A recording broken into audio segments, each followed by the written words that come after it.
Going from Jeep winning. Yeah, I'm fucking locked in right now. UAV overflight terminated. Kill confirmed. Ian, you're fucking locked in, Ian. Oh my god, Ian, you're locked in. He drop like drowning pool, he's 17, boy stay in school. Ain't gon' make me lose my cool, that fan gon' blow right out the blue.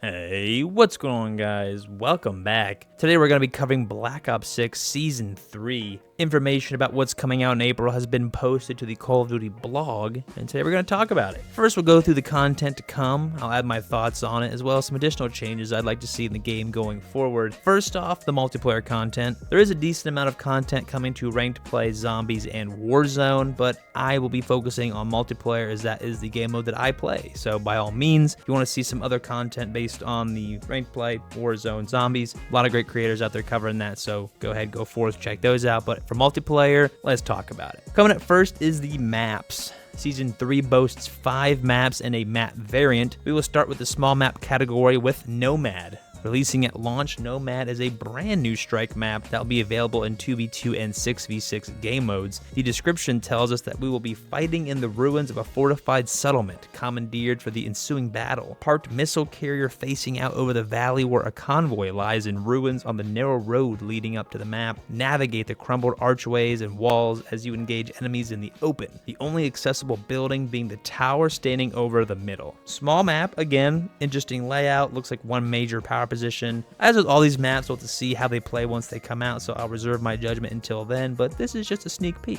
Also in the small map category is Signal. This map will be coming mid-season. It's another brand new strike map available for both 2v2 and 6v6 game modes. The description reads, starting from opposing submarine bays, operators can funnel straight down to the middle into the broadcast station or fire down on the action from the communications landing. Take an alternate path through the control room, its flooded hull giving access to the water below. So a swimming map is back here for Black Ops 6. We have some other ones. I think it's Lowtown is one of them where you can swim around a little bit. Interesting map, very small, very close quarters. Again, we'll see how it plays once it comes out. Jumping to the media maps, we have Barrage, which is a brand new 6v6 map based in 1968 Vietnam. Watch for sharpshooters trading shots near the base of the watchtower from Overlook and through the second floor of the command center. Move quickly down the dirt roads to get out of sight or push out to the wings, battling around the artillery pieces in the gun pits and the tree crusher facing the hill. Next up is the iconic firing range.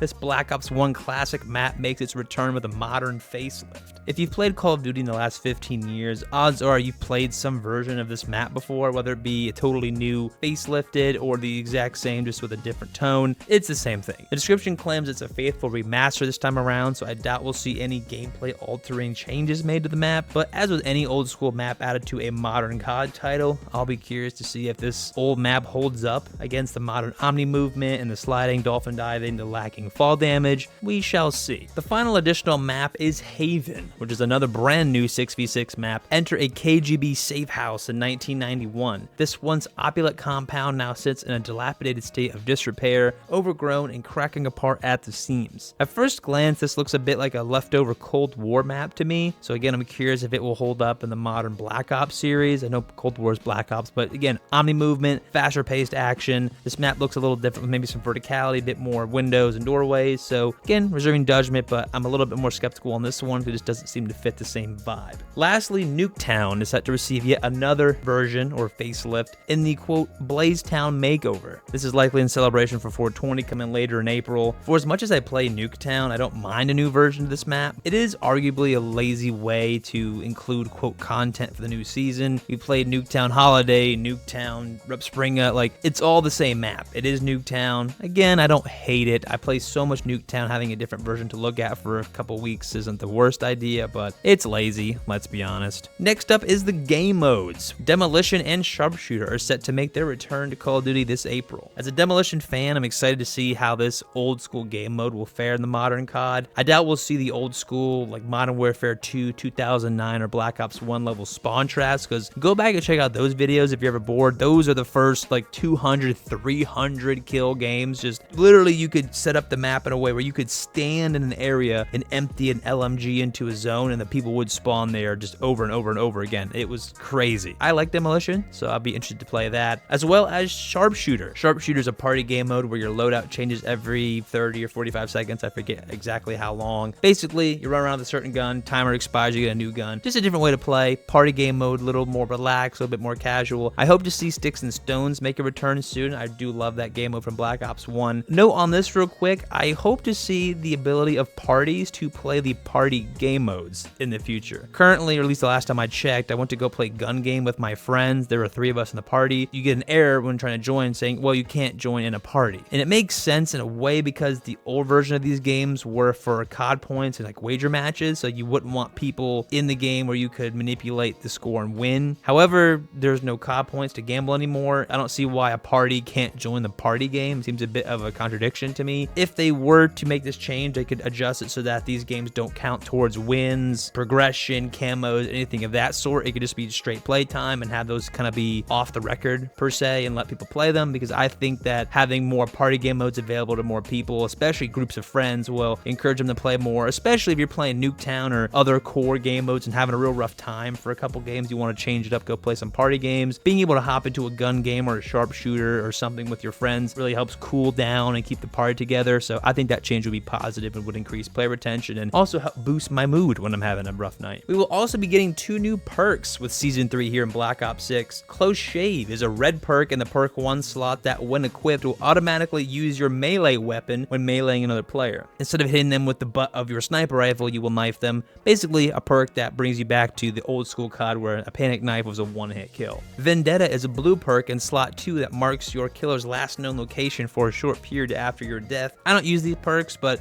there's something different. If you want to sacrifice a perk 2 slot for a bit more intel, then by all means, but these don't seem too groundbreaking. There's a counter to it. Lastly, for score streaks, we have the Death Machine making a return to Black Ops 6 for Season 3. Players have seen a version of the Death Machine if in not virtually every Black Ops title that's ever come out. I don't mind the Death Machine. It's a novelty. It's fun, but not too OP.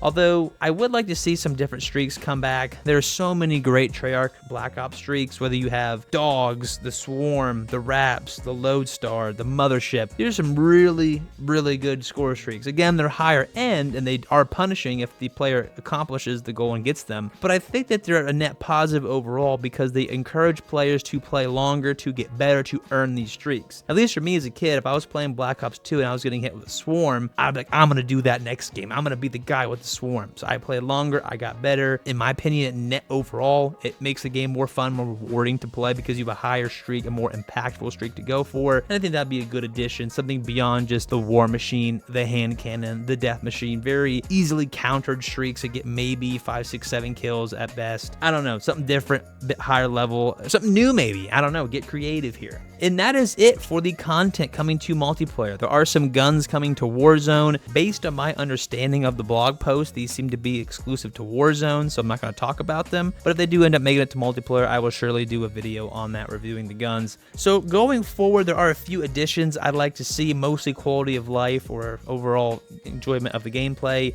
One being the bumping of player models in-game, running through doorways or around corners. I've noticed that the player models seem to be a bit more bouncy, almost rubbery, and bounce off each other, which can throw off shots. I've had it where I'm going to throw a grenade and the player bumps me into the wall and I grenade myself. Pulling that back a little bit, making us maybe not as bouncy and just not as affected by our own teammates. Also, the biggest thing, I would love to see the hip fire delay on sniper rifles be toned down, if not entirely eliminated. I'd argue that the snipers are honestly underpowered considering how fast-paced, how high intensity this game is set up with sliding, diving, reverse diving, all this crazy mantling. There's this weird, awkward delay in the hip fire. It makes no sense to me. I'd like to see that changed. And lastly, I'd like to see just some quality of life stuff. The friends list for me is still glitched out half the time. I go to hit friends list, I reset to the menu. Just stuff like that, a little bit more focus on the core quality of life elements of the game that make the game fun to play in the first place. In terms of content, they got plenty so they can bring back some, add something new, but fix the glitches, fix the gunplay, fix the player models. And aside from that, we'll give the Season 3 content a try. Hope you guys enjoyed the video. If you did, let me know down below. Are you happy with Season 3? Is it enough content? Is it what you thought it would be? Are you underwhelmed? Let me know your thoughts down below. And until the next one, I hope you have a good day.